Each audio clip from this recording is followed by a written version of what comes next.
Tuhan memberkati Anda semua, ya. Mari kita akan membaca dalam kitab Nabi Yeskiel pasal 22 ayat 30. Yeskiel 22 ayat 30. Aku mencari di tengah-tengah mereka seorang yang hendak mendirikan tembok atau yang mempertahankan negeri itu di hadapanku, supaya jangan kumusnahkan, tetapi aku tidak menemuinya. Saya baca ulang. Aku mencari di tengah-tengah mereka seorang yang hendak mendirikan tembok atau yang mempertahankan negeri itu di hadapanku, supaya jangan kumusnahkan, tetapi aku tidak menemuinya. Ini diucapkan oleh Tuhan melalui hambanya Nabi Yeskiel di tengah-tengah bangsa Israel yang pada hari itu, yang pada waktu itu mereka menghadapi apa disebut dengan dekadensi moral dalam semua kehidupan, dalam kehidupan sosial, kehidupan ekonomi, dan hubungan dalam masyarakat. Sehingga kalau Anda membaca Yeskiel pasal 22 ini, kita tidak melihat ada bagian-bagian dari kehidupan di masyarakat Israel yang dikatakan baik. Semua mengalami kerusakan. Itu dimulai dari kerusakan di tengah-tengah keluarga. Ya, bagaimana terjadi hubungan seksual antara anak dan orang tua, antara ibu dan anak, antara saudara kandung, satu yang lain, incest, ya kan? Antara menantu dan orang tua dan mertua, itu yang terjadi pada hari itu. Lalu bukan hanya itu, dalam satu sektor yang lebih luas, kita melihat bagaimana terjadi pemerasan hak dari orang-orang lemah, artinya janda-janda, orang-orang miskin, yatim piatu, tidak diperhatikan.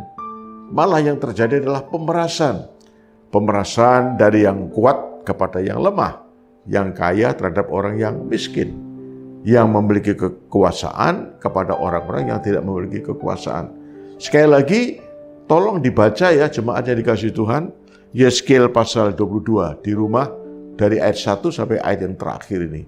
Ya, saya tidak punya waktu untuk menceritakan begitu buruknya situasi baik di tengah-tengah keluarga, di tengah-tengah masyarakat, di tengah-tengah negara itu kacau semua. Ya, mulai dari pemimpin dalam tingkat yang kecil, dalam skup yang lebih kecil, pemimpin ada suami sebagai pemimpin keluarga, sampai pemimpin lingkungan, bahkan sampai pada raja-raja, nggak ada yang benar itu semua. Ya. Sehingga Anda lihat di situ dalam Yeskiel pasal 22, bagaimana Tuhan sudah seolah-olah Tuhan itu kehabisan apa itu? Batas kesabarannya udah terlampaui, sehingga Tuhan seolah-olah ya kehabisan kesabarannya karena ini udah melampaui batas kesabarannya. Nah, sebab itu mari kita belajar untuk tidak menafsirkan, memandang Tuhan dari sudut yang salah. Tuhan memang pengampun, tapi bagaimanapun juga kita tidak bisa mempermainkan Dia. Dia maha mengampuni, Dia maha mengasihi, tapi kasih karunia yang seperti ini tidak boleh disalahgunakan sehingga kita bikin kesalahan terus, bikin dosa terus, bikin pelanggaran terus, tidak bisa. Ya, bagaimanapun maka Tuhan itu Bapa di surga punya batas, ya, batas kesabaran. Memang batas kesabaran Dia itu lebih panjang, lebih besar, lebih panjang daripada batas kesabaran Anda dan saya, batas kesabaran manusia, ya. Sehingga orang mengatakan Tuhan itu rahimi dan rohimi, katanya. Wah, luar biasa. Tapi sekali lagi ingin saya katakan, ingat bahwa Tuhan punya batas tertentu, ya. Nah, ada di situ, tapi Tuhan masih memberikan kesempatan loh. Ya.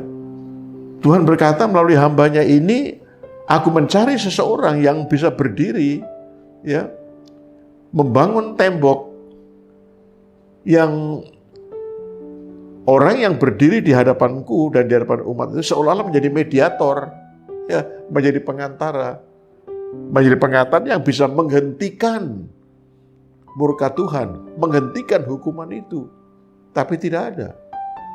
Lalu Anda bertanya, lalu imam-imamnya kemana? Imam-imamnya juga sama saja. Imam-imamnya pada nyeleweng semua itu. orang-orang awam, imam-imam juga nyeleweng pada hari-hari itu. Wah, begitu memprihatinkan. Dari sudut pandang spiritual juga sangat memprihatinkan di situ. Sehingga dapat dimaklumi kalau Tuhan itu habis batas kesabarannya.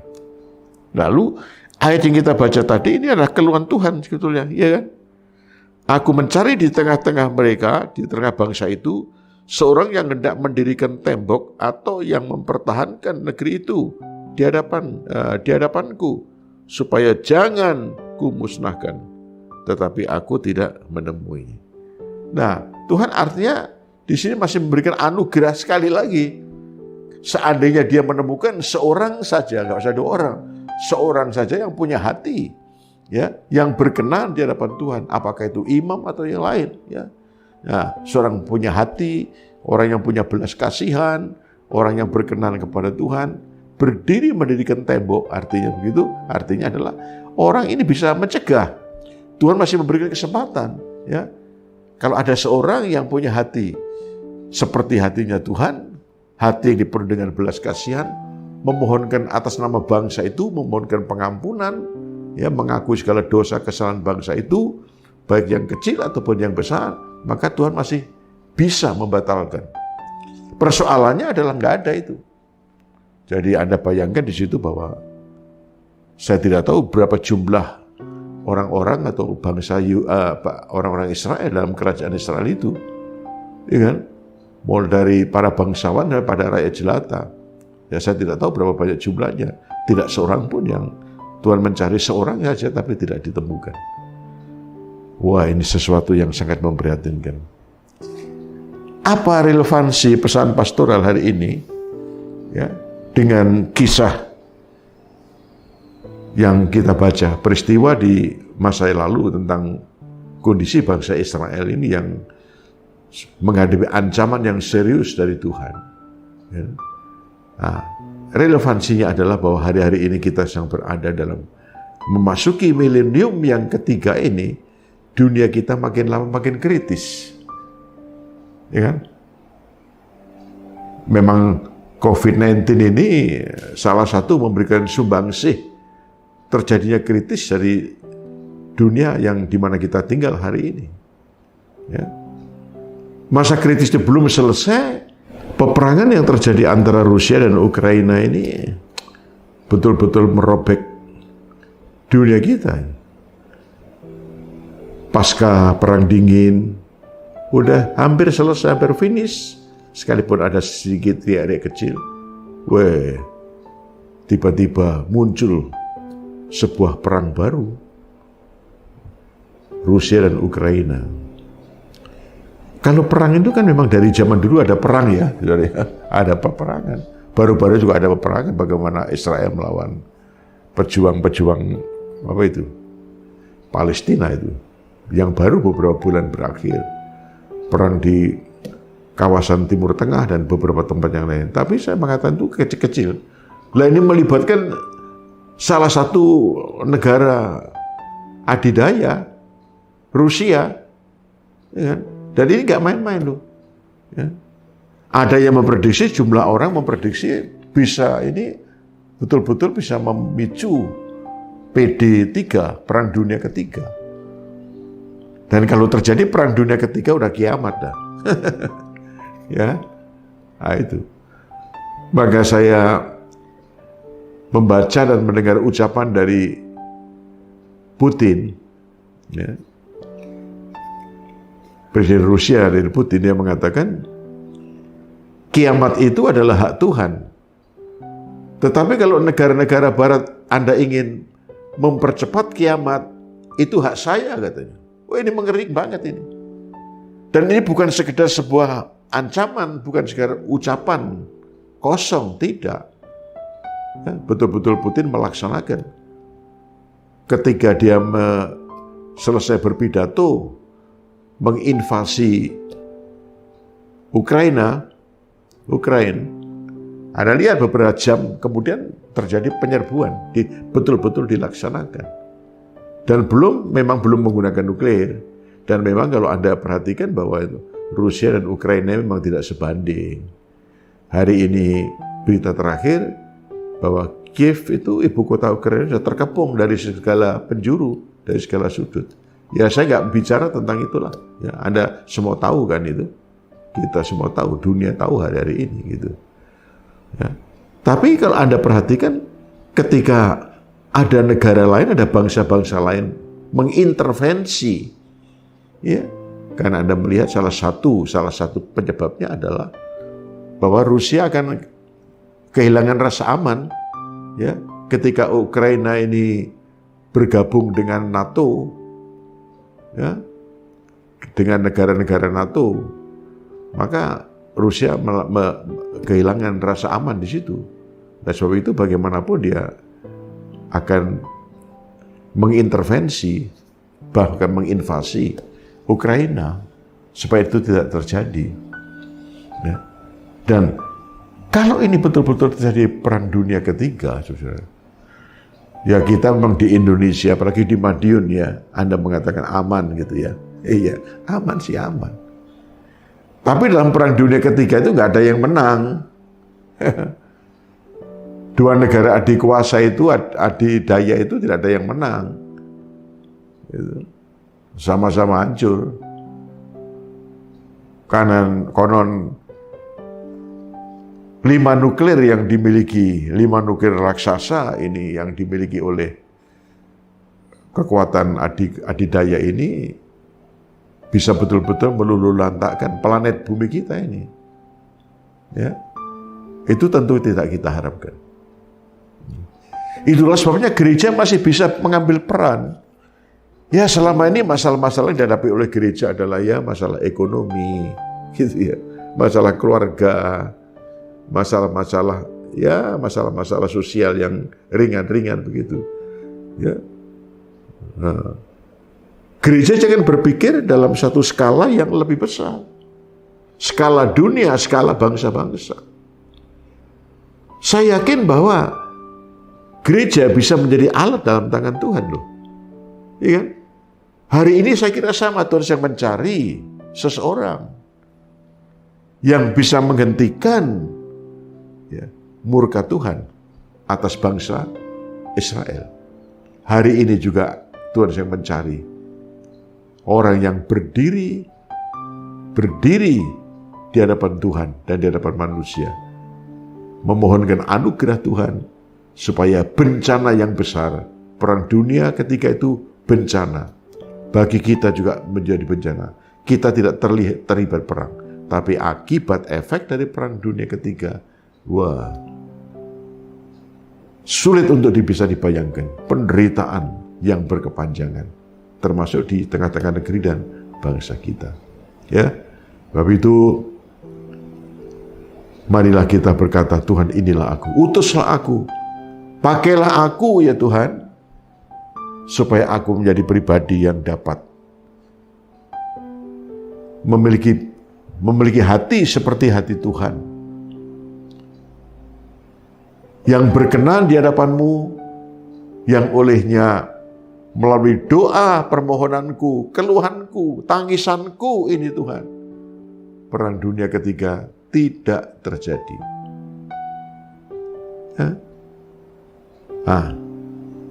Apakah itu tidak akan terjadi? Kita tidak tahu. Tapi saya yakin, saudara, mudah-mudahan terjadi setelah pengangkatan. Setelah gereja mengalami pengangkatan. Artinya Anda dan saya, gereja Tuhan, orang-orang kudus sudah diangkat. Itu silakan. Tapi selama di dunia ini ada orang benar, selama di dunia ini ada orang kudus, kita mohon anugerah Tuhan. Ya, seperti negosiasi siapa itu? Abraham ya. Bahwa Tuhan akan mengultimatum, mengancam memusnahkan Sodom Gomora. Abraham berkata, menawar. Gitu. Tuhan kalau di sana ada 50 orang, masakan Tuhan akan melaksanakan. Tuhan berkata, Tuhan Abraham tidak. Kalau di sana ada 50 orang tidak. Turun, tawaran terakhir. Sampai berapa itu? 10 orang. Ya. Berapa kali dia bernegosiasi, alot banget ya. Tapi Tuhan berkemurahan. Kenapa? Sodom Gomora tidak dimusnahkan pada ketika Lot itu ada di sana, ada negosiasi. Jadi Tuhan menemukan seorang yang membangun tembok yang bisa membatalkan ancaman itu, pemusnahan. Memang dimusnahkan akhirnya, tapi setelah keluarga si Lot keluar dari sana. Nah, mudah-mudahan Tuhan menemukan. Tuhan tidak mengeluh lagi.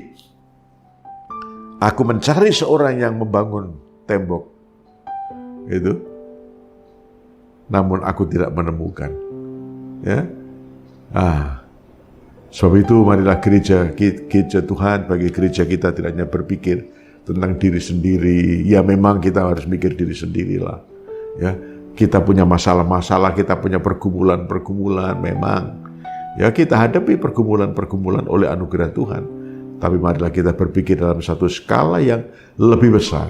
Skala bangsa-bangsa, skala dunia ini. Ya, mudah-mudahan doa dan harapan kita tentunya Tuhan menemukan seorang. Itulah gereja Tuhan yang sungguh-sungguh punya hati, punya beban, punya roh belas kasihan. Bagaimanapun perang itu menjadi arena pemusnahan massal. Perang itu tidak pernah ada belas kasihan, laki-laki, perempuan, anak-anak.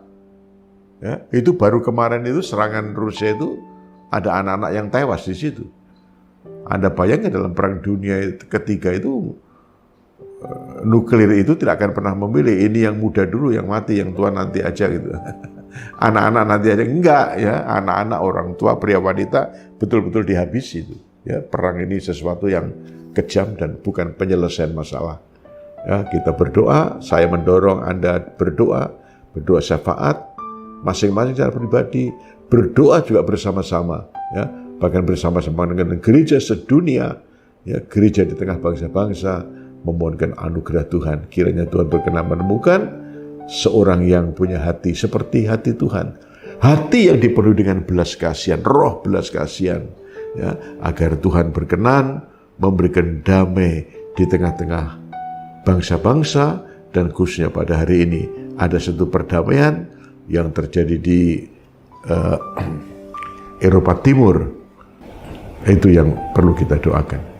Ya. Saya tahu Anda bisa menjadi alat. Gereja bisa menjadi alat. Memang kita tidak punya kemampuan politik. Ya. Kita tidak punya akses kepada PBB, gereja tidak punya akses kepada Putin, ya, atau kepada yang lain. Kita punya akses. Kita seolah manusia, kita tidak punya kekuatan untuk itu. Ya. Namun kita yakin Anda punya akses kepada Tuhan. Ya, bukankah Tuhan adalah penguasa alam semesta, raja di atas segala raja? Bukankah semua adalah ciptaannya, ya kan? Dan diciptakan hanya untuk hormat kemuliaan Dia. Ya, kita mohon anugerah Tuhan langsung pada pemilik alam semesta, Tuhan kita sendiri, agar Tuhan mencegah hal-hal yang jahat yang dirancang oleh manusia. Ya, kita berdoa agar perdamaian dunia ini yang dimulai dari kawasan timur dari Eropa ini, ya, terjadi perdamaian dan pendamaian atas bangsa-bangsa. Tuhan memberkati Anda menjadi pendoa syafaat. Amin. Bapa di sorga, kami bersyukur kami telah mendengar suara-Mu hari ini. Tuhan, kami berdiri sebagai orang yang membangun tembok, menjadi umat-Mu yang berkenan di hadapan-Mu, yang olehnya kami dianugerahkan kemampuan untuk menghentikan kejahatan, khususnya kejahatan perang yang bisa terjadi di Eropa Timur ini. Tuhan, kami bukan apa-apa, kami bukan siapa-siapa. Namun kami mohon anugerah Tuhan, mohon belas kasihan Tuhan. Kami berseru kepadamu Tuhan, ampuni kami Tuhan. Ampuni kami, ampuni gereja Tuhan, ampuni kami hamba-Hambamu. Kalau selama ini kami kurang peduli, terhadap masalah-masalah yang besar, masalah bangsa-bangsa. Tapi melalui peristiwa ini, kami mulai terbuka hati kami dan kami melihat itu adalah merupakan satu kebutuhan yang sangat urgen hari-hari ini. Kami melihat bagaimana manusia merancang hal-hal yang buruk, hal-hal yang jahat. Tuhan, Engkau datang, Gembala yang baik itu datang supaya kami, umat-Mu, memperoleh hidup dan hidup berkelimpahan. Tetapi pencuri itu datang hanya untuk mencuri, membunuh, dan membinasakan. Kami mohon anugerah belas kasihan Tuhan, sehingga pihak-pihak yang bersengketa itu Tuhan luluhkan hatinya di dua pihak itu. Tuhan, terima kasih. Tuhan bicara pada Putin, bicara kepada pemimpin-pemimpin yang lain, agar mereka tidak semakin membuat situasi makin panas. Dan kami mohon semua itu di dalam nama Tuhan kami Yesus Kristus. Pakailah umat-Mu, pakailah hamba-hamba-Mu, agar kami juga belum menjadi mediator. Oh Tuhan, agar rencana-Mu yang mulia, yang besar, kerajaan-Mu datang di dunia ini menjadi sebuah kenyataan. Dalam nama Tuhan Yesus. Amin. Tuhan memberkati. Syukur untuk setiap rencana-Mu dan rancangan-Mu yang mulia. Dalam satu tubuh kami bersatu, menjadi duta kerajaan-Mu. Ucapkan berkat atas Indonesia, biar kemuliaan Tuhan akan nyata. Bagi bangsa ini kami berdiri dan membawa doa kami kepada-Mu. Sesuatu yang besar pasti terjadi dan merupakan negeri kami.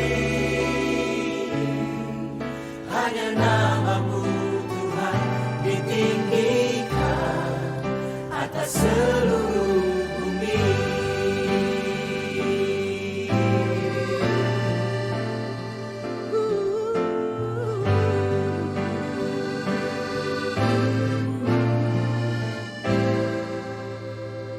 Kami rindu melihat Indonesia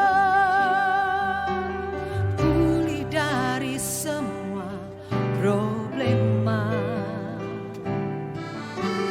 hidup dalam jalan kebenaran-Mu, pancarkan terang kemuliaan-Mu. Oh, ku ucapkan berkat atas Indonesia, biar kemuliaan Tuhan akan nyata.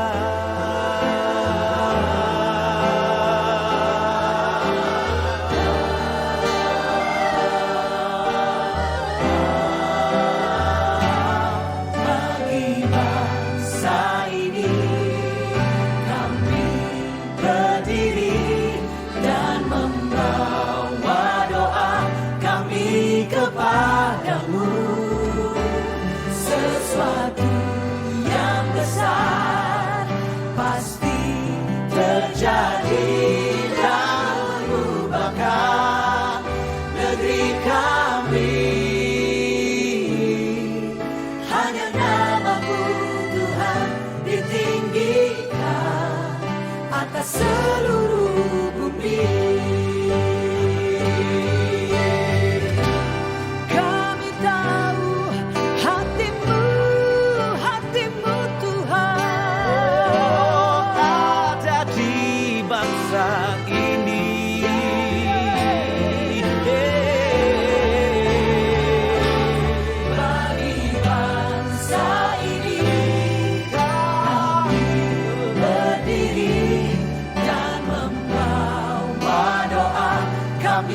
kepadamu